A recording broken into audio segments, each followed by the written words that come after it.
UK prison system is broken. After going through a spiritual crisis last year, I ended up in jail on remand in the UK for a month. I ended up going through the court systems, having multiple psychiatric assessments, being enrolled in 220 hours of community service, and paying substantial fines. And I came to the stark and dark realization that the system is not set up or designed to help those who got themselves into it. Because anyone who has ended up in those situations, regardless of how insidious and heinous their crimes are, undoubtedly have a high degree of mental impairment, are undoubtedly suffering with a high degree of trauma, and are struggling to cope with the unbearable pressures of life. It's clear that these people need help and support, spiritually and emotionally. They need being taught how to live their lives in a way which they can be reintegrated into society and contribute in meaningful and nourishing ways, instead of punitive punishments which just lead to higher reoffending rates and people who are trapped by life and their dysfunctions and dysregulations.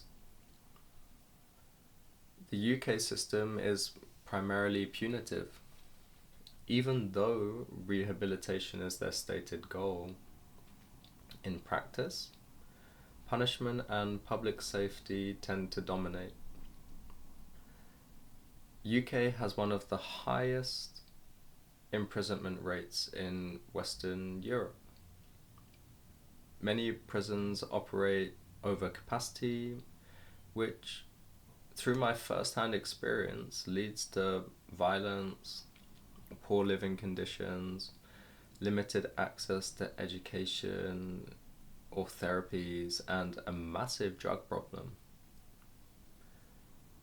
A large proportion of offenders in the UK prison system are serving sentences under 12 months, which massively disrupts stability without offering any long-term rehabilitation.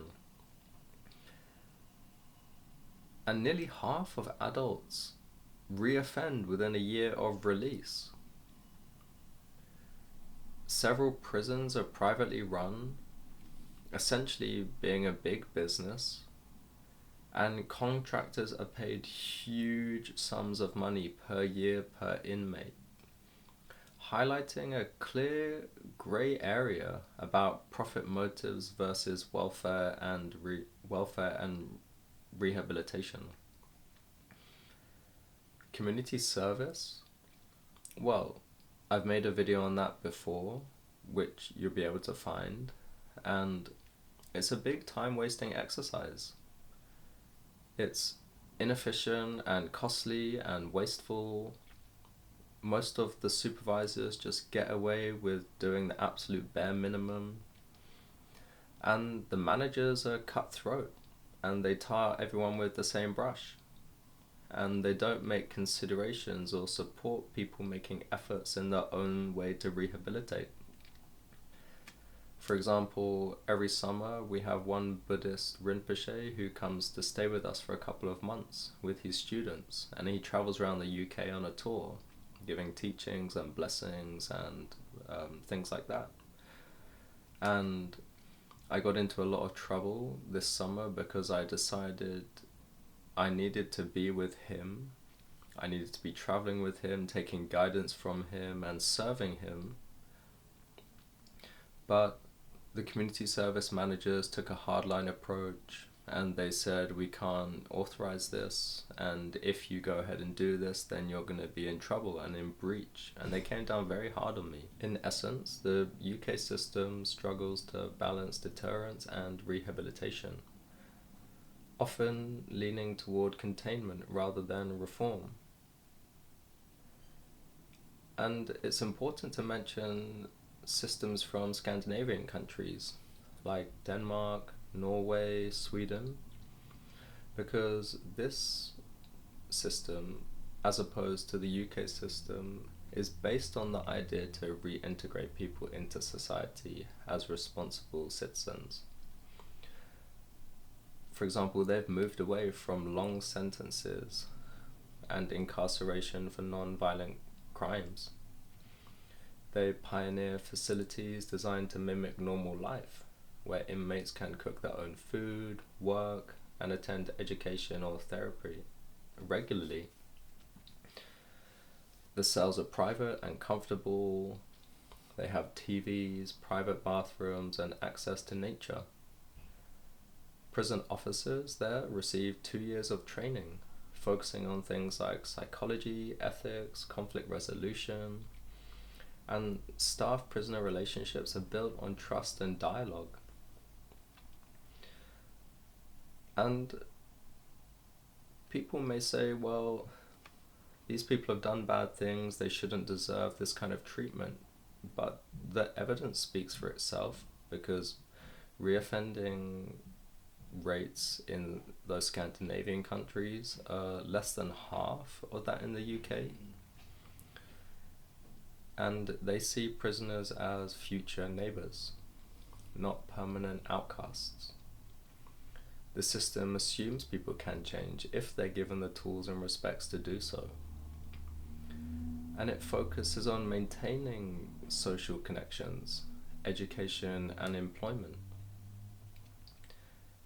Treating people humanely, knowing that that reduces crime and saves money in the long term.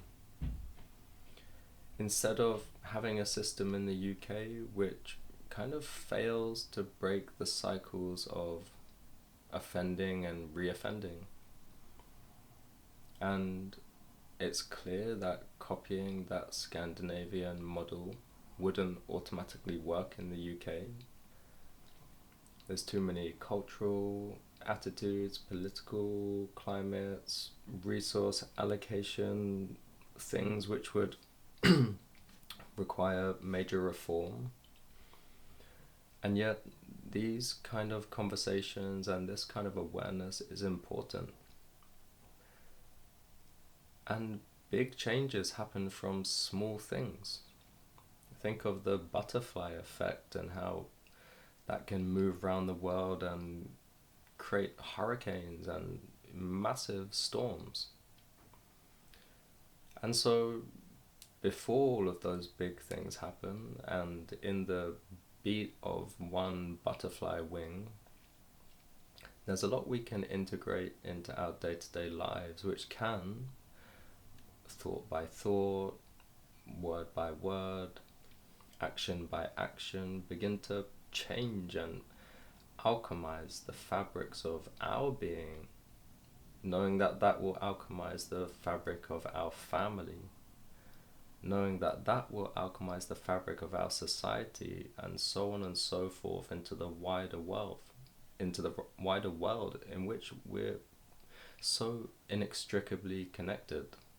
And so I wonder, how would things instantly change if we focused on reintegration and prevention instead of control and punishment?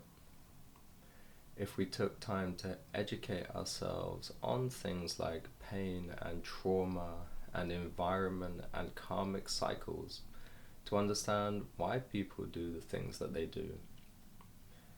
If we focused on treating people humanely rather than inflicting punishments upon them,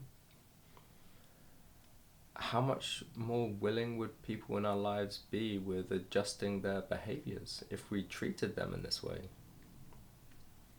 From my personal experience going through the UK prison and justice system at a time of crisis, it became so clear to me that if you try to rely on the system to have your best interests at heart, to rehabilitate you, then you're set up for failure.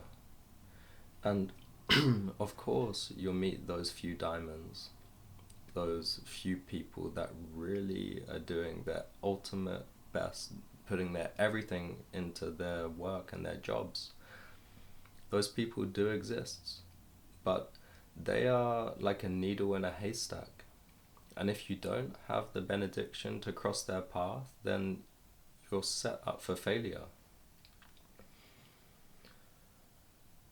And if you do rely on that system blindly, then unfortunately you just become another stat in the system, another number, another mechanism by which they can extract revenue, another pawn in the wider power, control, political, economic game. And more deeply, regardless of what external system we are subjected to, whatever rules and regulations are enforced from the outside, the key is to be proactive, to take the initiative, to create the deep desire and willingness to transform and alchemize from within. This is real rehabilitation, true rehabilitation. To take the bull by the horns, to make one's rehabilitation the goal and something to strive towards. The be-all and end-all, to run after it. As if one were chasing $1 billion jackpot, as if one were chasing the philosopher's stone, the elixir of life itself. And regardless of that external configuration, by accepting one's shortcomings, one's issues, one's struggles, one's mental health difficulties, traumas, and realizing that no one else, by and large, is going to support and help in the unique and personal ways that we need as individuals, hopefully we can begin to become energized by a spiritual power, a quantum power, a spiritual authority, a divine blessing. This is the fuel not only to alter the present external environment, but to plant the karmic seeds and remove the dharmic weeds along the path. This means that these circumstances will not surface again, and we can be rest assured sweeter, more promising, and fruitful things will cross our paths in this life, and most importantly in the next. No one is coming to save us. Some people may provide a helping hand, some stronger and more integrated than others, but it's only our future selves which have the power and the authority and the ability to give us what we need and yearn for and deserve. And remember, without the blessings and the grace and the benediction of the Most High, of the Creator, of the spiritual authorities, all of our efforts remain devoid and defunct. So check out this video to better understand why certain experiences cross our paths and why we're subjected to the difficult and the uncomfortable, and why those things aren't to be avoided, but rather are to be embraced. And reflect on this video. If you are in a troubling situation, if you are in a situation where the external environment isn't conspiring to help you and is conspiring to keep you in the place that you're in, so that you can start to develop that and cultivate that inner power, and those divine graces, those divine benedictions to help with real and true rehabilitation in this life and the next. 不会呀，搞笑。